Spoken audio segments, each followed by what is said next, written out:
The air within the Jarnock war chamber was thick with tension.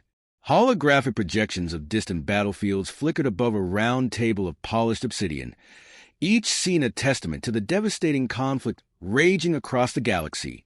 General Torvith stood at the edge of the table, his massive frame clad in ornate battle armor scarred from decades of service. His crimson eyes scanned the images of fallen worlds, his expression grim.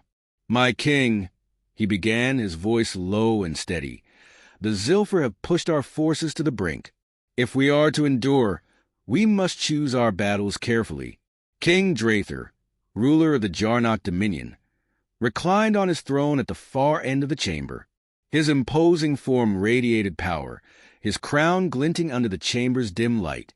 Unlike Torvith, his focus was not on the projections, but on the bottle of rare Vynexian wine in his hand.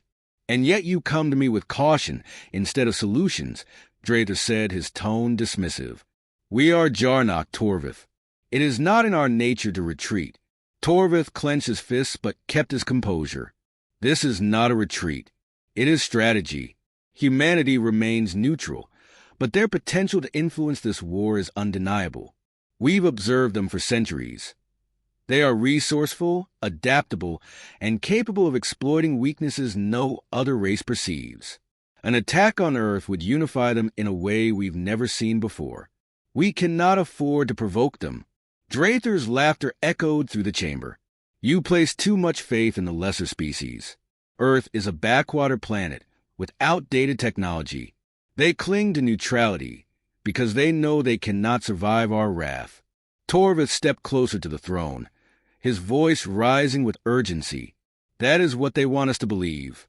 Their neutrality is not weakness. It is calculated. Humanity's history is rife with examples of turning insurmountable odds into victories. If we invade, we risk awakening a force we cannot predict." Drathor's expression hardened, and he rose from his throne, towering over the general. "Enough. You are a soldier, not a philosopher. Assemble the fleet and prepare for Earth's subjugation. If they resist, they will burn." Torvith hesitated, his instincts screaming against the order, but his loyalty to the crown overruled his doubts. With a stiff bow, he left the chamber, the weight of impending disaster heavy on his shoulders. On Earth, in a fortified command bunker hidden beneath the Rockies, General Kevin Bryan stood before a massive tactical display. A tall man with silver-threaded hair and piercing gray eyes, Bryan exuded the air of someone accustomed to bearing immense responsibility. His fingers danced across the console, bringing up detailed scans of the Jarnock fleet moving toward Earth.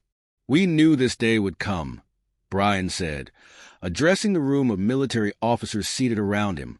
"Shadow Break is now in effect. Activate all defensive platforms and prepare for first contact." The room buzzed with activity as officers relayed commands. Bryan's deputy, Colonel Adrian Holt, approached him with a data pad. "General, intelligence suggests they'll target major population centers. Initial projections indicate civilian casualties could exceed 2 million in the first hour." Bryan's jaw tightened. "That's assuming they succeed. But they won't. We've spent centuries preparing for this moment, Adrian. It's time to show them what humanity is capable of." Holt nodded, his confidence bolstered by Bryan's unshakable resolve. "And if they retreat?" "They won't," Bryan replied. "The Jarnock are too arrogant to back down now. But we will ensure they never dare return."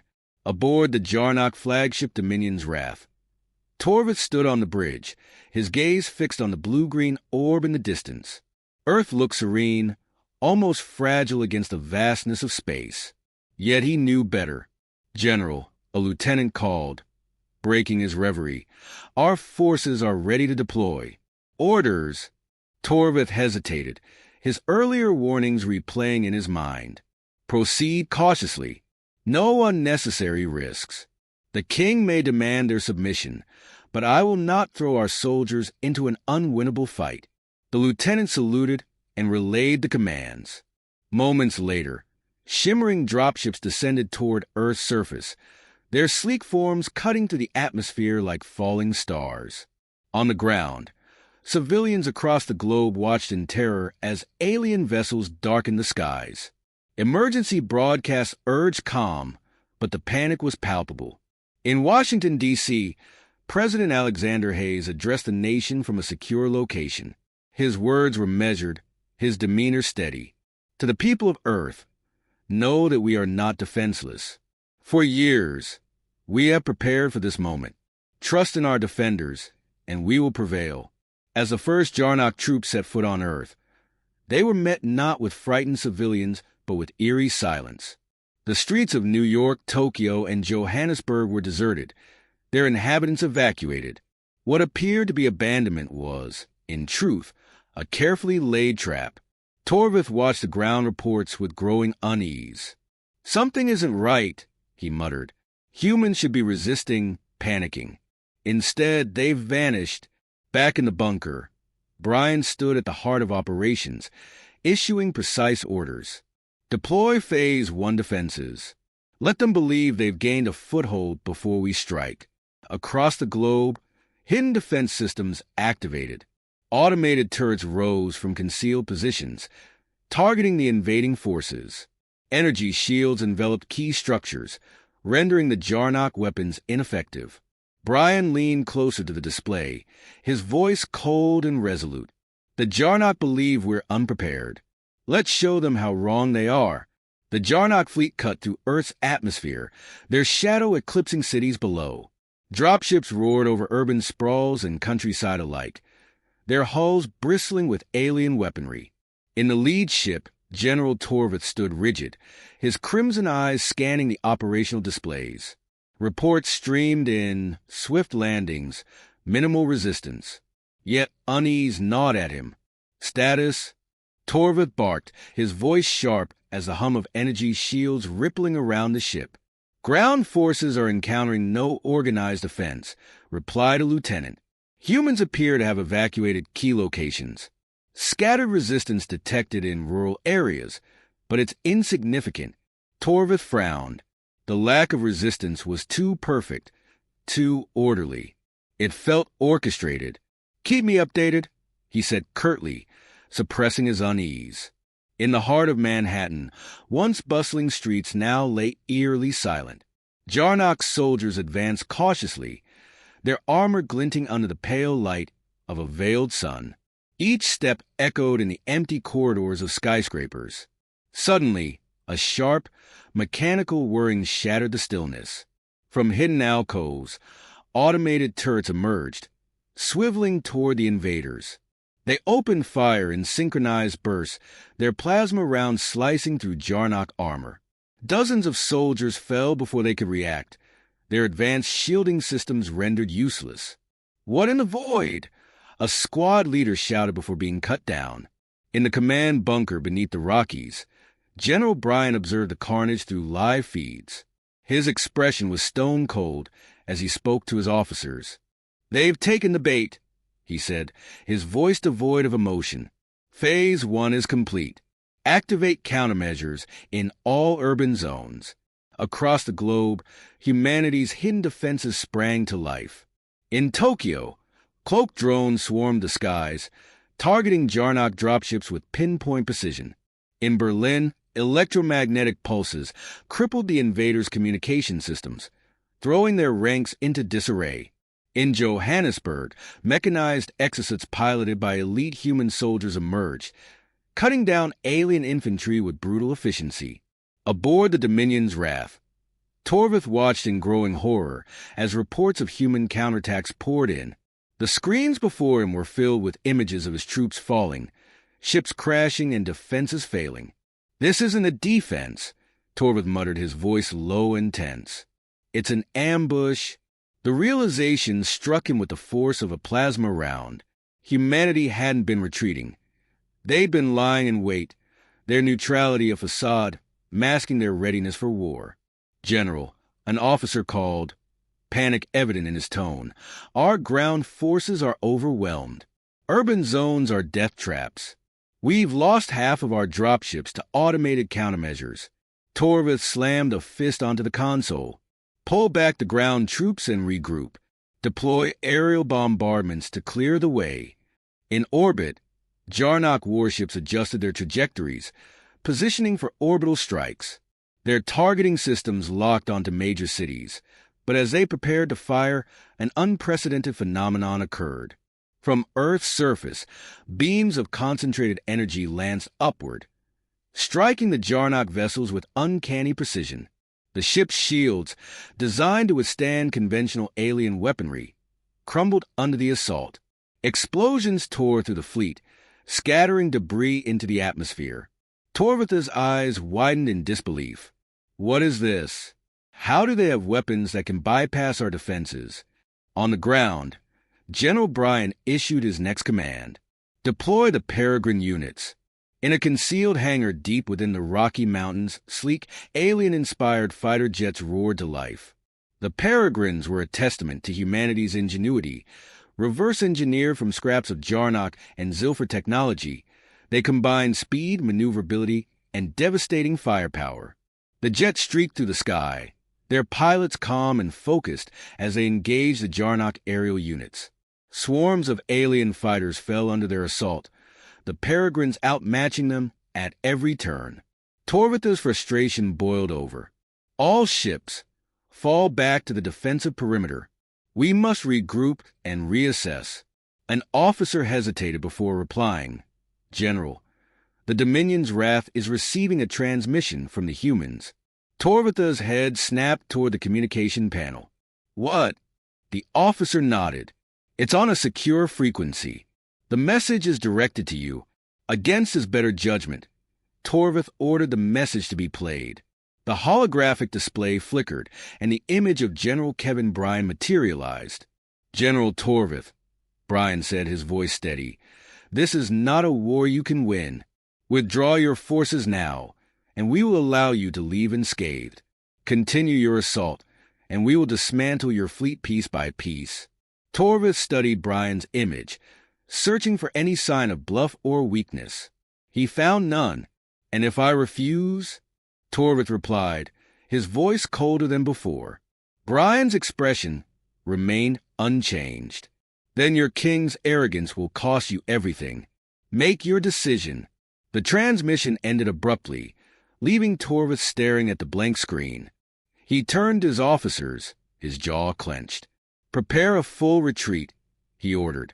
We've underestimated them, and I'll not see my men slaughtered for the king's pride. The retreat was chaotic. Jarnock's ships scrambled to escape Earth's atmosphere, pursued relentlessly by Peregrine fighters. On the ground, human forces continued to dismantle the remaining invaders, leaving no quarter for those who stayed behind. In the bunker, Bryan watched as the last of the Jarnock ships disappeared from the tactical display. His officers erupted in cheers, but he silenced them with a raised hand. This was only the beginning, Bryan said. The Jarnock will regroup and others will come. Today, we proved that Earth will not fall easily. Tomorrow, we prepare for the next wave. Above the chaos, the stars glittered cold and distant, oblivious to the conflict below. Humanity had faced its first galactic invader and emerged victorious. But Bryan knew that this battle was a mere prelude to the challenges ahead. Beneath the Rockies, General Kevin Bryan stood before the Strategic Council of the Global Tactical Union GTU, the governing body that had quietly united humanity's nations under a single military directive. The air in the room was electric, heavy with the weight of the day's events. Around the oval table sat the best and brightest of Earth's leadership. Tacticians, scientists, and world leaders all bound by one goal, to ensure humanity's survival. Bryan began, his voice steady and commanding. Today, we sent the Jarnock back into the stars. But make no mistake, this victory was not by chance. It was a result of centuries of preparation, innovation, and sacrifice.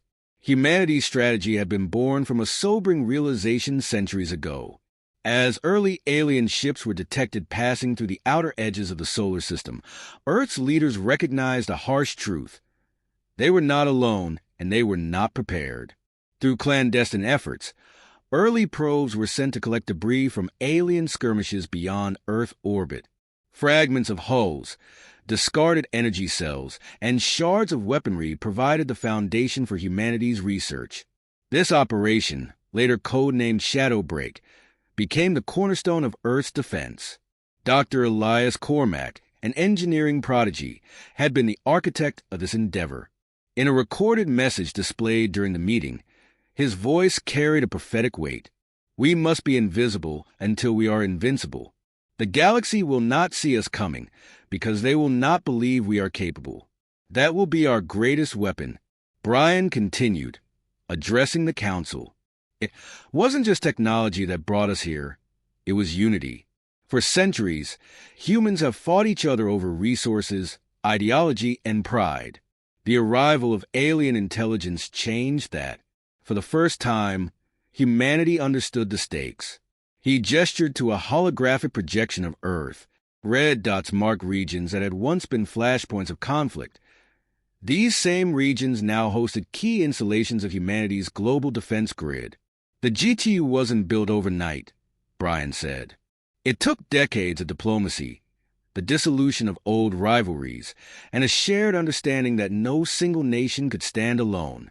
From New Delhi to New York, from Moscow to Lagos, we forged something greater. Colonel Adrian Holt, seated beside Brian, added, and our enemy's arrogance only fueled our resolve. The Jarnock thought us too primitive to bother with. That ignorance gave us the time we needed to prepare. In a secure underground laboratory, Chief Engineer David Renner stood before a massive holographic blueprint of Earth's most potent weapon, the Aegis Array. The array had been humanity's ace during the battle, its concentrated energy beams crippling the Jarnock fleet in orbit.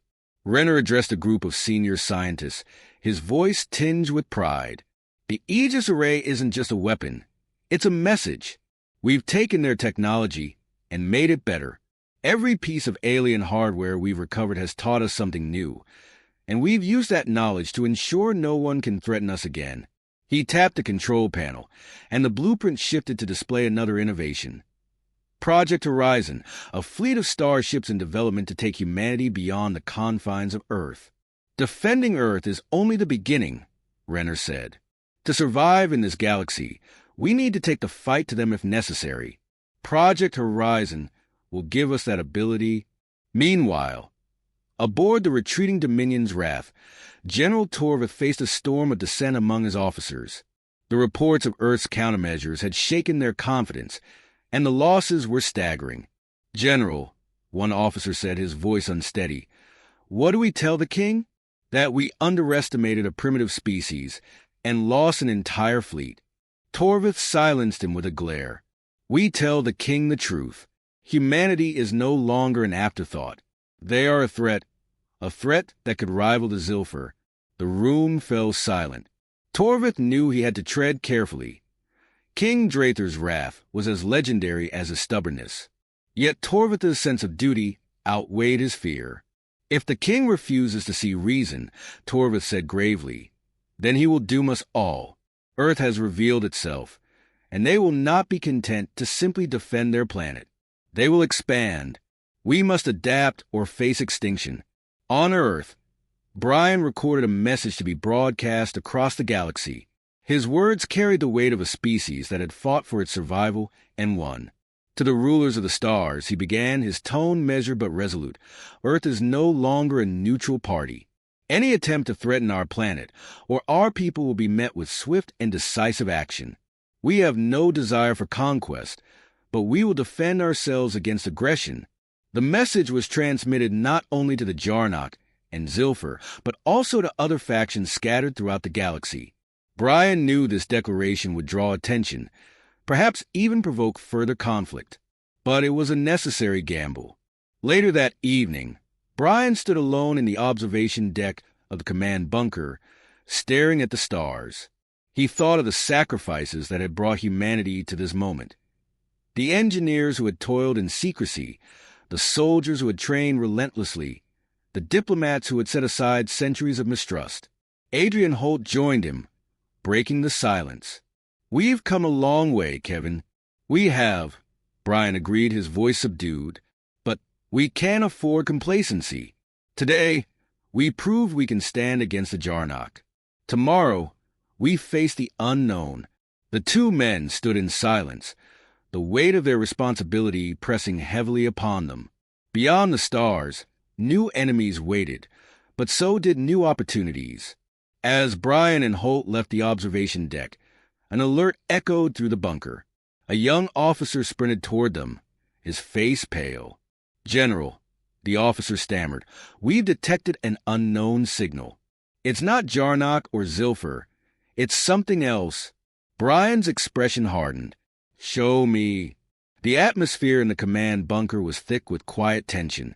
General Kevin Bryan sat at the head of the war table, his fingers tapping rhythmically on the polished surface.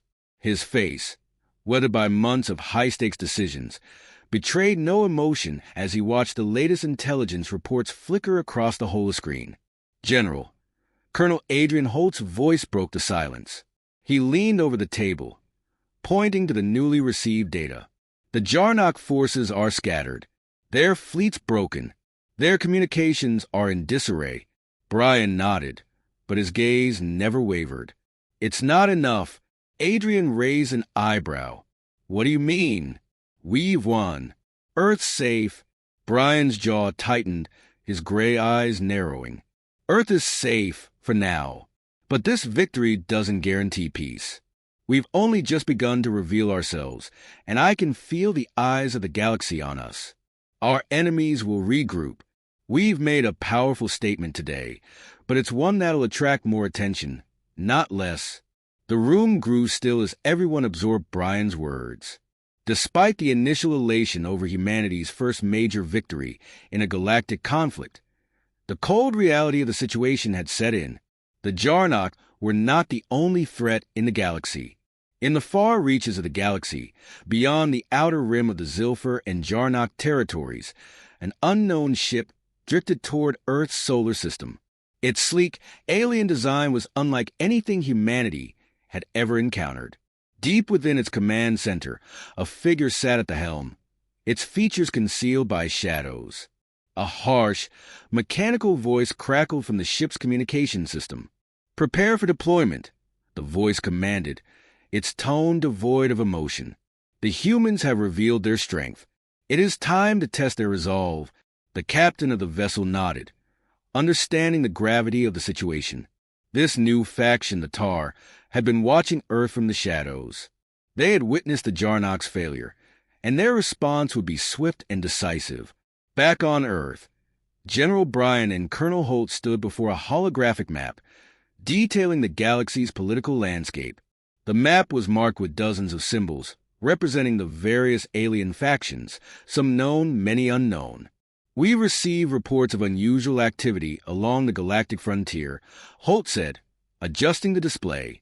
"Scans show an unidentified vessel entering our system. It's not Jarnock or Zilfer. It's something else." Brian's gaze hardened. "We were hoping for a reprieve, but it seems we've drawn more attention than we expected." A lieutenant entered the room, carrying a fresh set of intelligence reports. "General, the Tar have made contact with the Jarnock. They've shared an encrypted transmission, and it appears they've offered their assistance in a counterattack against Earth." Brian gritted his teeth. The Tar, a race of ancient conquerors, were known for their ruthlessness. If they allied with the Jarnock, it could tip the balance of power against humanity. "Deploy the Peregrine units," Brian ordered without hesitation. "We'll show them that Earth is not a prize to be claimed." Despite the looming threat, there was a strange calm that had settled over Earth. For the first time in centuries, humanity had tasted victory, and it had forged a newfound unity. The GTU had grown stronger, its command centers operating with unprecedented efficiency. The public, though initially shaken by the alien invasion, now rallied behind their defenders, bolstered by the knowledge that Earth could survive, even thrive, against an enemy of such overwhelming power. But Brian knew that this calm was temporary. The Jarnock might have been crippled, but the Tar, an ancient race of warriors and tacticians, were far more dangerous. Unlike the Jarnock, who had been blinded by arrogance, the Tar would not underestimate humanity. They were a race that thrived on warfare, their strategies as intricate and brutal as any the galaxy had seen. Adrian Holt entered Brian's quarters, the door sliding shut behind him with a soft hiss. "We've got a problem," Holt said, his voice tense. The Tar had begun their advance. Scans show they've deployed ships near Jupiter. It's a small fleet for now, but they're heavily armed. Brian's lips pressed into a thin line. "We'll need to counter their move before they get too close. I want all Peregrine units on high alert. Prepare the Aegis array for a possible first strike." Adrian nodded, then hesitated. "What about the civilians? Should we initiate a full evacuation of the major cities?" "No," Brian replied sharply. "Not yet. The moment we show fear, we lose. Humanity has survived this long because we're willing to fight, to stand firm against any enemy. If we start evacuating, we're signaling weakness." Holt took a deep breath. "Understood, General." As the Tar fleet neared the edge of Earth's atmosphere, the first signs of conflict appeared. The Peregrine units took to the skies, streaking toward the alien ships with blinding speed. But the Tar were no novices. They responded quickly, their ships weaving through the air with an agility that rivaled the Peregrines. The clash of humanity's advanced technology against the Tar's ruthless designs was brutal and fast. On the ground, the automated defense turrets around Earth's major cities powered up, their targeting systems locking onto the incoming enemy ships. The Aegis array, Earth's trump card, hummed with energy, ready to unleash a devastating counterattack. But as Brian watched the battle unfold from the command center, something felt off. The Tar were too coordinated, too precise. This wasn't their first battle. "We're dealing with more than just a war fleet," Brian muttered under his breath. "This is a full-scale invasion." Holt was beside him in an instant. "You think they're after more than just Earth?" Brian's eyes narrowed. "I think they're testing us. And if they succeed here, they'll move on to other targets." The battle raged above them, the fate of Earth hanging in the balance. Each strike from the Tar seemed to take out more of humanity's defenses, but the Peregrines held their ground, firing back with every ounce of power they had. The air was thick with the roar of combat. In the final moments of the battle, Brian made a decision that would either save or doom humanity. He ordered the Aegis array to fire on the Tar flagship, the heart of their invasion fleet. The massive energy cannon hummed with power, then unleashed a blinding beam that cut through the sky, hitting the Tar ship with devastating force. The flagship exploded in a fireball, sending shockwaves through the remaining Tar fleet. The enemy ships faltered, their formations breaking apart in disarray. The tide of battle shifted in humanity's favor. Brian allowed himself a brief, hard-earned breath, but his mind remained focused. He knew this victory, though sweet, was only temporary. The Tar would regroup, learn from their failures and return. As the last Tar ships limped away from Earth's orbit, battered and broken, General Brian stood once more at the war table, eyes fixed on the holographic map. The stars above seemed quiet for now, but the silence was unsettling. "We've won," Holt said, his voice a mixture of relief and wariness. "But at what cost?" Brian's gaze remained steady. "We've sent a message, but now we wait for the response. The galaxy is watching us." And in the silence that followed, Brian knew one thing for certain. Humanity's true test had only just begun. As the remnants of the Tar fleet retreated into the depths of space, a somber quiet settled over the command bunker. General Brian remained at the war table, staring at the swirling map of Earth and the surrounding stars, his mind working through the consequences of the battle. The threat had not been vanquished. It had only been delayed. He knew that victory against the Tar did not guarantee peace. The galaxy was full of dangers, and the Tar's retreat would likely be temporary. They would regroup, strategize, and return with more precision. Colonel Holt stood beside Brian, his expression grave. "We've dealt a serious blow, but their tactics were unlike anything we've faced before. This was no standard invasion force. They were testing us, probing our defenses, finding weaknesses, Brian nodded, still focused on the holomap. This won't be the last time the Tar come for us. They'll lick their wounds, regroup, and come back in greater numbers. We have to be ready. I've already had the engineers recheck every system. Holt continued. The Aegis array is being recalibrated for longer-range engagements. But we'll need more ships, more weapons, more defenses. Brian's fingers tapped against the edge of the table thoughtfully. This was a victory, but one that came at a heavy price. Our fleet's down by nearly 40%, and the civilian casualties, though minimal, still weigh on my conscience. The loss was significant.